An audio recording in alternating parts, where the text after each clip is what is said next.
बायथ' फेक्सन हिसाबै जेन'बा माबानि दङ एस ग्रुपनि आरो आरडि फेक्सननि जों मोननैजों जादों आरो नेक्स्टआवहाय जोंहा फैबावनांगौ बिराद बुरजा लिस्ट जानानै दं मानो होनोबा जोंहा मोनसे दिन लादोंमोन जयनिंखौ लानो दा बे दिना जोंना सफैस्लाबै दिनै आं अकस्मात जेन'बा जोंहा बिपि पार्टिनिफ्राय निर्देश मथे आंखौ लेंहरग्रोनायखाय आं फैग्रोदोंमोन दा फैनायाव जोङो दा मोननै ग्रुपनिफ्राय जोङो ज' जानो मोनदों आरो फैबाय थानायाव जोङो मोनथामसो ग्रुपनिफ्राय मोनगोन आरोखि माने एनडिपि हिसाबै फैबावनांगौआ बुंनो थाङोबाथ' स' दं लिस्ट मथेथ' आंनियाव दा 200-250 जनसो दंफैथ'यो फैबावगोन लिस्टआ बिसोर कालेक्सन खालामबाय थादों खेबसेनो जोङो ओरै गसाइगाव जायो ना कुसुगाव जायो बाहायनो जोङो एसे गिदिरैनो लागोन आरो जयनिंखौ स्पेसियेलि नैबे दानि सरकारा नोंथांमोननि थाखाय खामानि मावबाय दं होननानै बुंबाय थादों नाथाय नोंथांमोना दिनै सरकार थायै बिपिएफआव जयेन जादों मानि थाखाय आसलथे जयेन जादों जोंनि थाखाय मावदों होनोब्लाथ' रायजो राजायाबो नुखादों नोंथांमोनाबोथ' अलरेडि फिल्डआव हाबनानै मिथिखादों जेरावखि थाङा माने एक्स एनडिपिखौ लोगो मोनगोन हय रन्जन ग्रुपनि जागोन हय गबिन्द ग्रुपनि जागोन हय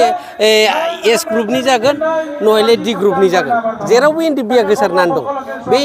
गामि जेरावबो थांबाबो बे मोनसे प्रब्लेमखौनो खोनाखागोन गतिके बे गभर्नमेन्टआ जोंखौ जेबो नायखानाय नंला नाया हिसाबैखौ जों सिन्था खालामनानैनो जोङो एक्स एनडिपि हिसाबैबो ससियेल मिडियायाव जों बहुद गाबख्रावदों दा जोंनिखौ खोनासङा मुंख्लं जानाय न'खरनिखौथ' खोनासं सोरबा कनभिट जानाय न'खर मा होनो बेखौ एनआइए जानाय न'खर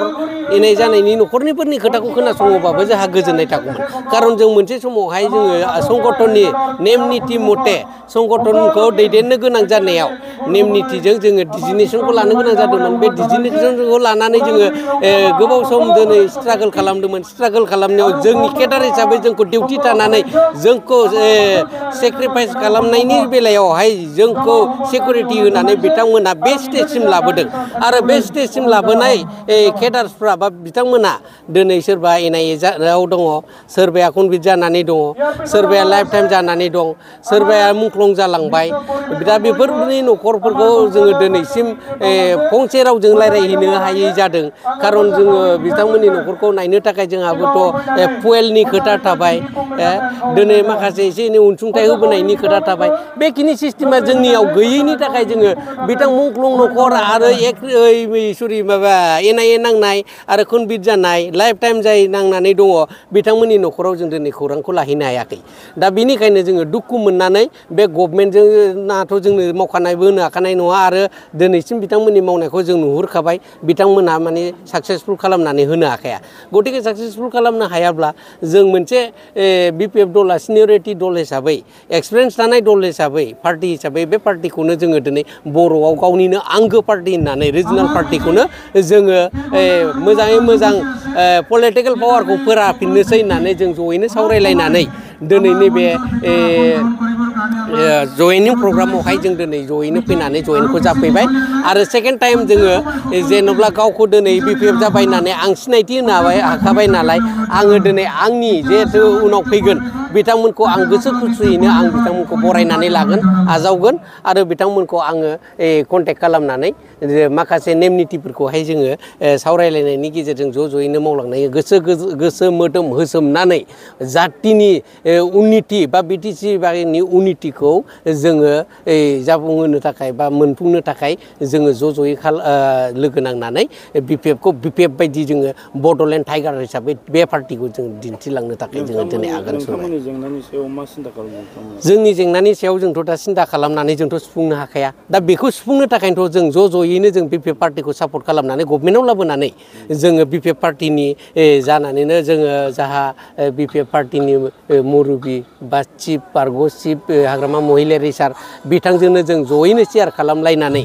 जोङो जोंनि लांदां जानाय जायगाखौ सुफुंगोन आरो जोंनि मोननांगौखिनिखौ जोङो मोननो हानाय बायदि बिथांजोंनो सावरायलायनानै डिसिसनखौ लागोन आरो आङो नैबे मोनसे खोथा जोंहाथ' एक्स एनडिपि हिसाबै इउनाइटेड फराम अफ एक्स एनडिपि दङ बिथांमोनखौबो आं दिनै एक्स एनडिपि जानानै आं बिथांमोनखौबो नैबे रिजनेल दल हिसाबै रिजनेल दलखौ बा बिपिएफ दलखौ ज'यैनो जोङो पावाराव लाबोनानै ज'यैनो जोङो दुलाराय बर' माहारि बा दुलाराय बिटिसि बाखि हिसाबैनो ज' लोगो नांनानै जोङो मजबुत खालामलांनानै जिहेथु जोंनि जेसेबां मोननांगौ खामानि दं जेसेबां जोंनि डिमान्ड दङ जेसेबां जोंहा इमप्लिमेन्टेसन जानांगौ दङ बेखौ जोङो कमप्लिट खालामनानै लानांगौनि थाखाय आरो जोंहा माखासे जेलाव थानाय लिडार केडार्स आरो रन्जन दैमारि सार बिथांमोनखौ जों माबोरै बरननो हायो जों ज' ज'यैनो जानानै जोङो नांनांगोन आरो बे पावारखौ जों लाबोनो नांथारगोन आरो रिजनेल पार्टि हिसाबै बड'लेण्डआव BPF पार्टिखौनो जोङो सिंगोल पार्टि बा गोहोगोरा पार्टि खालामनांगोन मानो होनोबा UPPL पार्टिया दिनै जोंना 5 बोसोर 3 बोसोर कमप्लिट जाबाय 3 बोसोर कमप्लिट जानायनि गेजेराव जोंनो सेटिसफाइड खालामनो हायाखै जोंखौ जों बहुद दुखु खस्थ' लाबोनाय हिसाबै जों जिखिमोन दामोन जों रायजो राजाखौ अनजानो लुबैदोंमोन समाजनि नेमखान्थिखौ जोङो फोथांनानै लाखिजानो लुबैदोंमोन दिनै कालचारनि बेलायावबो जों कालचारखौ कालचार बायदि सनमान होजानो लुबैदोंमोन जाय कालचाराव थादों कालचाराव थाग्राफ्रासो दिनै मिथिदों मा गोनांथि दंमोन मा गोनांथि गैयामोन दिनै मानिफ्राय मा आंखाल जालांखो बिथांमोनासो मिथिगौ बिथांमोनाबो गाबख्रावबाय थादों ससियेल मिडिया नुबाय थादों बिथांमोननिखौ डिस्ट्रिक्ट बाय डिस्ट्रिक्ट मोनफा सिनेमा हलनि गोनांथि दं होननानै बिथांमोना गाबख्रावबाय थादों नाथाय दिनै खुगाजों बिथांमोना बहायबा मोनसे मोननै दिन्थिफ्लादों नाथाय कमप्लिटलि खालामनो हायाखै जोंहा बे 4 डिस्ट्रिक्टआव हयथ' दा 5 डिस्ट्रिक्टआनो जाबावबाय दा बिनि गेजेरावबो गैया आरो जोंहा दिनै इमप्लिमेन्टेसननि बेलायाव बहुद साननांगौ दङ दिनैसिम इमप्लिमेन्टेसन हिसाबै साननांगौ दङ होनोब्ला जों 3सोल'सो